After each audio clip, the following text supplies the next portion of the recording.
এই সময়ের ওয়েদারটাই দেখবে দুপুরবেলায় খুবই ঘুম পায়, তাই দুদিন ধরে আমিও দুপুরবেলায় ঘুমিয়ে যাচ্ছি। সেই কারণে আমার রাত্রিবেলায় ঘুম আসছে না, এবং রাত্রিবেলায় ঘুম আসছে না বলে সকালবেলায় ঘুমতে করতে দেরি। আজকে তো ঘুম থেকে উঠেছি 8:30টার সময়। প্রথমত গরম জল খেয়ে নিলাম। আর যেদিন আমার মায়ের কোথাও যাওয়ার থাকে সেদিন মায়ের 1 ঘন্টা আগে মনে পড়ে যে মায়ের হেয়ার কালার করতে হবে, অনেক পাকা চুল হয়ে গেছে। মায়ের হেয়ার কালার কমপ্লিট হলে আমি একটু অয়েলিং করে নিলাম। আজকের রুটিনটা একটু চেঞ্জ হয়েছে। প্রথমত আমি সকালের খাবার খেয়ে নিলাম, তারপর সে বাদ বাকি কাজগুলো করে, কারণ ঘুম থেকে উঠে আজকে আমার খিদে পেয়ে গেছে। আর আজকে তো সেই ব্যাপার, দিদি গেছিল স্কুটি নিয়ে রুহিকে আনতে স্কুল থেকে। রুহি বাড়িতে এসে বলছে আমি ভীষণ ভয় পেয়েছি। যাই হোক, দিদি এখন স্কুটি চালানোটা ভালোই শিখেছে। আর মাতা যে সুন্দর করে রেডি হয়ে নিয়েছে, এদিকে দিদি তো রেডি ছিল। মা আর দিদি গেল এখন বড় পিসির বাড়িতে, তাই রুহিকে আমাদের বাড়িতে রেখে গেল। একটু পর আমরাও যাবো। একে একে কাজগুলো কমপ্লিট করি। আগে প্রথমে তো রুহি স্নান হয়ে গেছে, রুহিকে খেতে দিয়ে। আর জানোই তো স্কুল থেকে আসার পর একটু বেশিই খিদে পায়। রুহির খাওয়া শেষ না হতে তো আবার বাবা এসছে, তো বাবার জন্য একটা অমলেট ভেজে দিলাম। আবার খাবারটাও রেডি করে দিয়েছে। আজ আর সারাদিনে রুহির পড়াশোনা হবে না, সেজন্য এখন ওর হোমওয়ার্কটা একটু কমপ্লিট করে। সকাল থেকে আজ এক্সারসাইজ করার টাইম পাইনি, তাই ভাবলাম স্নান করার আগে একটু এক্সারসাইজ করে নি। তো আমি তো এক্সারসাইজ করছিলাম, তার সাথে রুহিও আমাকে এক্সারসাইজ শেখাচ্ছিল। খুব খিদে পেয়েছে, তাই আমি আর রুহি একটা মৌসুম্বি খেয়ে নিলাম। স্নান করতে করতে দুপুর 2টো, এখন স্নান হয়ে গেছে, রেডি হয়ে নিয়েছে। এখন চলো আমরা বেরোবো। আমাদের যাওয়ার কথা ছিল দুপুর 1টার সময়, বাট এত গরম পড়েছে আমার ভালো লাগছিল না যেতে।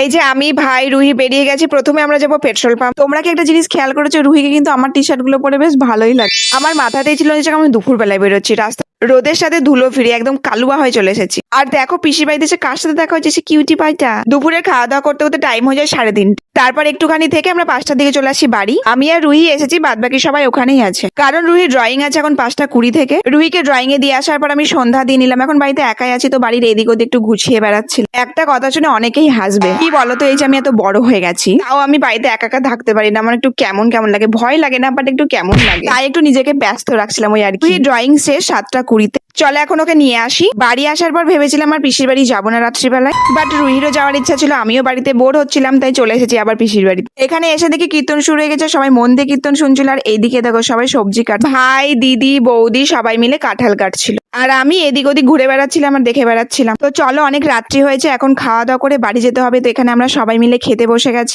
আমাদের খাওয়া দাওয়া তো কমপ্লিট, বাট এখনো কীর্তন শেষ হয়নি। আর আমার মা কীর্তন শুনতে খুব ভালোবাসে, তো মন দিয়ে কীর্তন শুনছিল। তো মায়ের রাস্তা তো দেরি আছে, চলো এখন আমরা বাড়ি যাই। তাই আমি আর ভাই বাড়ি চলে আসলাম। আজকের দিনটা তো আমার রাস্তায় যেতে আসতেই কেটে গেল। তো চলো টাটা, দেখা হচ্ছে নেক্সট ব্লগ।